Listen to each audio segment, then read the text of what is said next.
Oke, jadi pada COVID-19 yang diwaspadai adalah inflamasinya.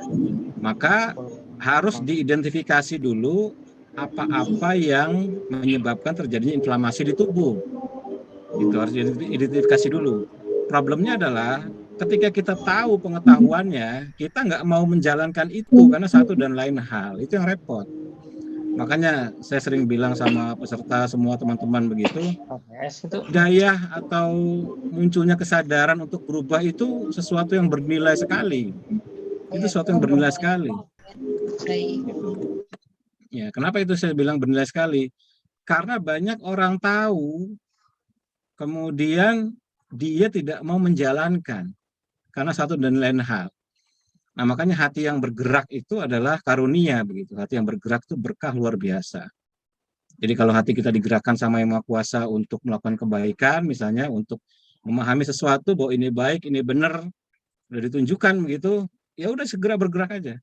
Nah, balik ke COVID tadi, jadi COVID itu dia inflamasinya meningkat di dalam tubuh. Maka strateginya adalah menurunkan sebanyak-banyaknya inflamasi dalam tubuh. Dan inflamasi paling besar adalah disebabkan oleh glukosa yang berlebih. Itu inflamasi yang paling besar di manusia. Kenapa kalau inflamasi berlebih itu kemudian COVID-nya jadi kuat?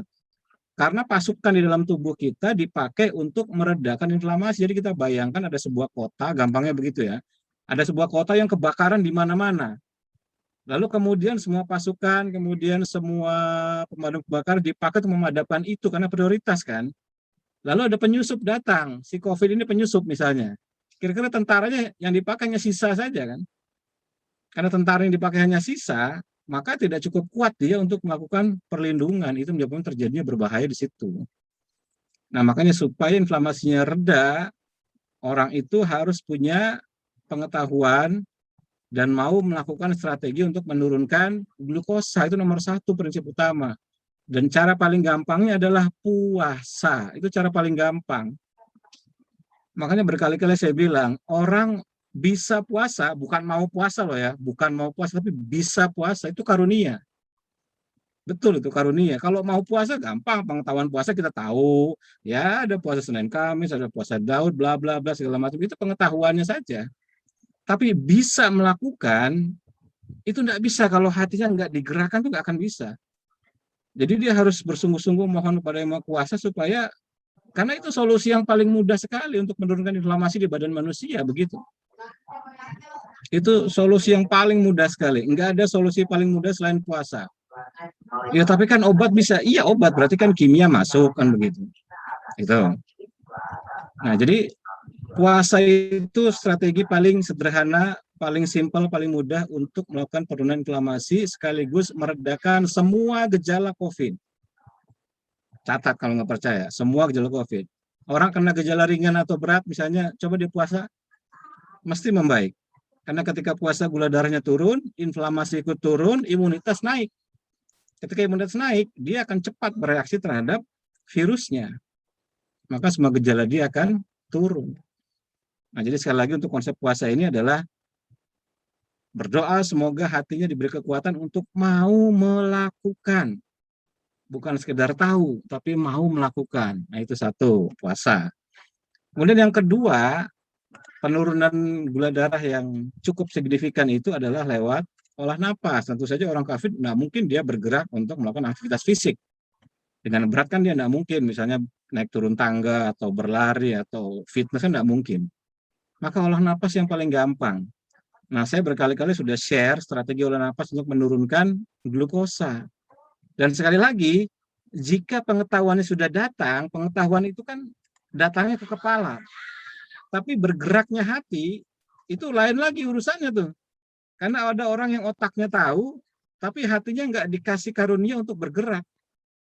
Maka dia cukup tahu aja ini adalah napas untuk asma, ini adalah napas untuk gula, ini adalah ritme 55. Tapi dia nggak mau latihan.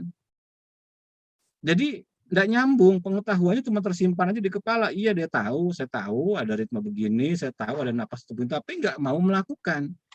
Maka sekali lagi faktor hati yang bergerak untuk membangun sebuah tindakan, itu betul-betul sebuah hidayah yang tidak ternilai. Betul itu, sesuatu yang nggak ternilai. Di metode ini kita sudah riset, kita sudah lihat dari rujukan banyak jurnal. Kita tahu persis, kita sudah buktikan, kita sudah workshopkan di semua kota, nyaris di 20-30 kota lebih lah. Dengan nyaris 10.000, mungkin sekarang udah 10.000 anggota yang ikut, 10.000 peserta yang ikut di kelas Zoom selama pandemi terakhir. Artinya pengetahuannya sudah ada, gitu kan? Pengetahuannya sudah ada. Tinggal apakah hati kita bergerak untuk melatih apa enggak. Saya ambil contoh Mas Zainal lah. Mas Zainal saya kasih contoh aja. Begitu kena pertama itu, wes paniknya luar biasa. WA saya itu udah kayak sama pacar aja.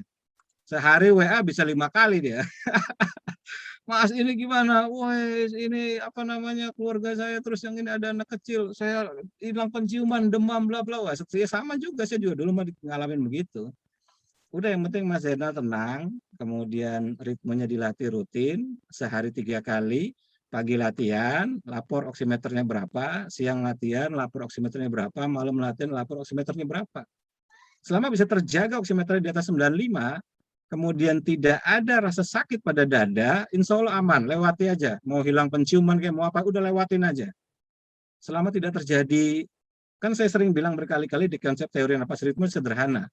Kalau kita saat melakukan tarikan napas, kemudian tidak kuat, tapi tidak ada rasa sakit di dada, ya udah nggak apa-apa. Tidak kuat aja, berarti memang kita paru-parunya tidak mampu pada detik itu. Tapi kalau sampai saat tarik napas panjang, kemudian rasa dadanya seperti disayat, seperti ditusuk-tusuk, nyerinya luar biasa sampai nggak tertahankan, itu berarti something problem pada paru-paru yang biasanya GGO. GGO itu ground glass opacity, jadi apa namanya ada semacam bercak-bercak putih karena dia merasa sakit dan nyeri. Tapi kalau enggak, ya udah biasa aja gitu. Rutinkan saja, lalu kontrol sehari 3 kali, pagi, siang, malam, oximeternya, seperti itu. Jika selalu di atas 95, apapun gejala yang dirasakan, nikmati saja. Hilang penciuman, nikmati saja. Selama ini kita belasan tahun, puluhan tahun, sudah dikasih karunia penciuman, nggak pernah disyukuri, mungkin begitu saja, berpikir positif aja. Berarti sekarang dicabut nih nikmat penciumannya. Ya udah, nggak apa-apa juga kan, nikmat penciumannya dicabut, ya kita bersyukur aja karena sekian puluh tahun kita sudah menikmati penciuman yang sangat enak, kita cium semua bau, parfum, makanan, minuman, aroma segala macam, lalu kita baru dicabut 2-3 hari, ya udah diterima aja. Kalau diperbandingkan ditimbang-timbang itu kan lebih berat nikmatnya yang sudah kita terima dibandingkan dicabutnya nikmat itu. Maka kita bermohon dengan kesadaran supaya dikembalikan nikmatnya. Bagaimana caranya? Ikhtiar dengan penuh kesadaran. Begitu, ikhtiar dengan penuh kesadaran. Jadi saya bilang, Mas Zainal, udah terusin aja, nggak usah khawatir, penciuman akan balik lagi dalam 2-3 hari. Selama ritmenya, selama oximeternya normal, begitu. Nah, kalau SPO2-nya normal, selama masa isolasi, lewat saja pasti beres. Alhamdulillah, insya Allah pasti beres. Nggak akan ada masalah sama sekali. Gitu. Ya termasuk yang bukan Mas Zainal, juga yang lain. Saya kasih contoh aja karena nongol di sini kan. Gitu. Jadi kira-kira begitu gambarannya. Jadi selama setiap harinya sehari 3 kali pagi siang malam oximeternya stabil di atas 95, lewati saja semua isomannya, apa yang dirasa hilang penciuman segala macam, udah diambil positifnya. Oh sekian puluh tahun kita sudah beri nikmat bisa mencium segala macam aroma bau, ya kan? Nah sekarang kita dihilangkan 2-3 hari, ya udah nggak apa-apa, kita terima kasih aja bahwa kalau ditimbang-timbang masih besar nikmat yang sudah kita rasakan sebelumnya dibandingkan dicabutnya barusan, kan gitu aja. Jangan diambil pusing kan, sehingga kita tetap berpikir positif, kemudian berprasangka baik bahwa nanti nikmat itu akan dikembalikan lagi. Itu aja.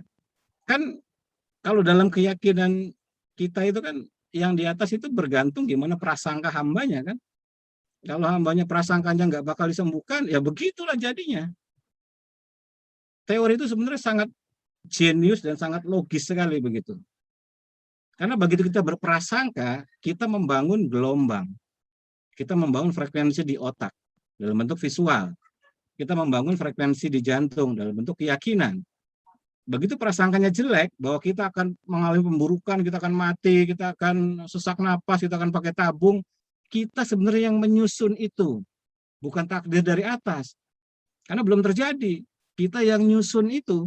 Karena kita yang nyusun, maka frekuensi yang terpancar dari badan kita ini akan dilepas ke semesta, lalu akan dicari frekuensi yang sama, akhirnya timbul pemberatan itu.